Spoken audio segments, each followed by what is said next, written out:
இப்போ ஒரு கட்டமைப்பு உருவாக்கப்பட்டுருச்சா? நீங்கள் வந்து கட்சி வந்து பர்செப்ஷன் ஆங்கிளில் செய்திகள் இருக்குது, சமூக ஊடகங்கள் இருக்குது அப்படின்லாம் இருக்குது. ஒரு தேர்தல் களத்தில் ரொம்ப முக்கியம், உங்களுக்கு தெரியும், வாக்குகளை கொண்டு வந்து சேர்க்கறதுக்கு பூத் ஏஜென்ட்ஸ்லேருந்து எல்லாமே தேவைப்படும். அப்படியான ஒரு கட்டமைப்பு பாஜகக்குள்ளே உருவாக்க முடியுமா அந்த தேர்தலுக்குள்ளே? அது எப்படி பார்க்க? இல்லை, ஏற்கனவே மொத்தம் 68,000 69,000 பூத்துகள் இருக்குது தமிழ்நாடு ஃபுல்லாக. கிட்டத்தட்ட 55,000 பூத்துக்கெல்லாம் ஆள் இருக்கிறாங்க. அதில் ஒன்றும் கட்டமைப்பு வலுவாக தான் இருக்குது. இப்போ வந்து இன்னொரு களம் எப்படி மாறி இருக்குன்னா, விஜய் தனியாக இருக்கிறாரு. ஆமாம், அந்த வாக்குகள் பிரியறதுங்கிறது வந்து இப்போ உங்களுக்கு திமுக எதிர்ப்பு வாக்குகளை பிரிச்சிடாதா? உங்க கூட்டணிக்கான வெற்றியை தானே அது பாதிக்கும்? இல்லை, அதாவது என்ன, திமுகவுடைய எதிர்ப்பு வாக்குகள் தேர்தலுக்கெல்லாம் கிட்டத்தட்ட நீங்கள் தேர்தல் ஒரு மாதம் இருக்குன்னு வச்சுக்கோங்க. ஆமாம், இப்போ அடுத்த மாதம் தேர்தல் அப்படின்னு வச்சுக்கிட்டா, நாமினேஷன் போடும்போது ஒரு ட்ரெண்ட் இருக்கும், ஸ்க்ரூட்னி முடிஞ்சுன்னு ஒரு ட்ரெண்டு மாறும். அதுக்கு பிறகு தலைவருடைய பிரச்சாரங்கள் வரும்போது ஒரு நிலைகள் மாறும். தேர்தலுக்கு முதல் நாள் ஒரு ட்ரெண்டு மாறும். அந்த ட்ரெண்டு உங்களுக்கு தெரியும். ஆமாம், அப்போ வந்து சில விஷயங்கள் மாறுபடும்.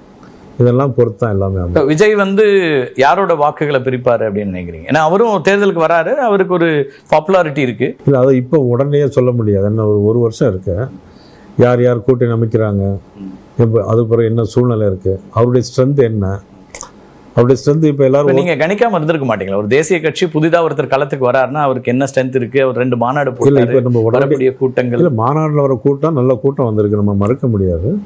பட் ஆனால் எலெக்ஷன் ப்ராசஸ்லாம் வந்தால் தான் நம்ம சொல்ல முடியும். ஓகே, நிறைவு கேள்வியா சார், இப்போ ஒரு பக்கம் உங்க கூட்டணி வலுவா அமைக்கிறீங்க, இன்னொரு பக்கம் ஒரு ஒப்பீடு அரசியல் விமர்சகர்கள் வைக்கிறாங்க. எப்படி இந்திய அளவில் பிரதமர் மோடி வெர்சஸ் அதர்ஸ் அப்படின்னு ஒரு நிலை இருக்குதோ, இங்க முதலமைச்சர் மு க ஸ்டாலின் தனிப்பட்ட தலைவராக வெர்சஸ் அதர்ஸ்னு இருக்கு.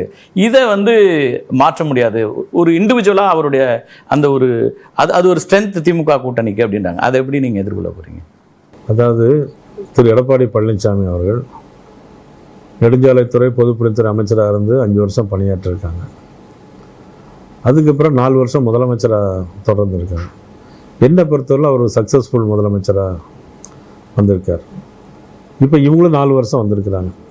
இவங்களுக்கும் நிறைய அனுபவங்கள் இருக்கு. அவங்களுடைய அப்பா காலத்திலேருந்து நிறைய அமைச்சர்களை உருவாக்கி அவங்களும் முதலமைச்சராக இருந்திருக்காங்க, துணை முதலமைச்சராக இருந்திருக்காங்க. அதனால இப்போ வந்து அன்றைக்கு இருந்த முன்னாள் முதலமைச்சர் இபிஎஸ் அவர்கள் சிறப்பாக செயல்பட்டிருக்காருன்னு நான் சொல்லுவேன். ஸோ அதுவும் எதிர்கொள்ள முடியும் அப்படிங்கிறீங்க. இன்னைக்கு முதலமைச்சர் வேட்பாளர் யார் அப்படின்னா 2 பேரும் ஒரே களத்தில் நிற்பாங்க. ஓகே, திரு சீமான் வந்து நேர் எதிராக இருக்கிறவர் பாஜக கொள்கைகளுக்கு. நான் சனாதன எதிர்ப்பில் இருக்கிறேன், நான் எப்படி போக முடியும் அப்படிங்கிறாரு. ஆனால் உங்களோட தனிப்பட்ட அன்பையும் வெளிப்படையாக பகிர்ந்திருக்கிறார். மாமா நாகேந்திரன் அவர்களுக்கு வாழ்த்துக்கள் அப்படின்னு தான் அவர் சொல்லியிருக்கிறாரு. அது அப்படி வந்தால் அது ஜெல்லாகுமா? அதுக்கு எப்படி எதிர்பார்க்குறீங்க? எல்லாரும் அது ஒரு எல்லா விதமான கூட்டம் சேர்ந்தால் அது அவ்வளோ சுவையாயிடுமா? அது உங்களுக்கு முன்னால் தெரியும், நீங்கள் சுதந்திரா கட்சியினர் இருந்துச்சு, அப்போ வந்து ராஜாஜி அவங்க இருந்தாங்க. அப்போ முரண்பட்ட கட்சிகளும் ஒன்றா சேர்ந்து தான் தேர்தலை சந்தித்தாங்க. கொள்கையிலையும் மாறுபாடு இருக்கும், முரண்பட்ட எண்ணங்கள் இருக்கும், செயல்பாடு இருக்கும். ஆனால் தேர்தல் காலத்தில் அது வந்து இன்னொரு எதிர்ப்புக்கு வலு சேர்க்கிற இன்னொரு எதிர்ப்பாக இருக்கும். இப்போ பாஜகவுக்கு ஒரு எதிர்ப்பு இருக்கு அப்படின்னு ஒரு பர்செப்ஷன் தொடர்ச்சியா முன் வச்சுட்டே இருக்காங்க தமிழ்நாட்டில். நான் சொல்லலை, தமிழ்நாட்டில் அவங்க வைக்கிறது எப்பவுமே, நீங்களே சொல்றதும் கூட, இப்போ திமுக கூட்டணி அதை முன்னிறுத்தி தான் தேர்தலை சந்திக்கிறாங்க.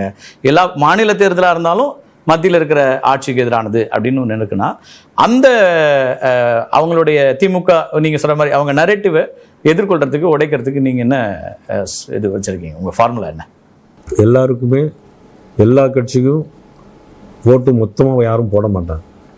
எதிர்ப்புன்னு இருந்தால் நமக்கு தெரியாமலே நம்ம நினச்சிட்டே இருப்போம், நமக்கு எல்லாமே நல்லா தான் இருக்குது, நமக்கு யாரும் எதிர்ப்பு இருக்கும். ஆனால் நமக்கு தெரியாமலே பின்னாடி ஒரு எதிர்ப்பு உருவாக்கிட்டே தான் இருக்கும்.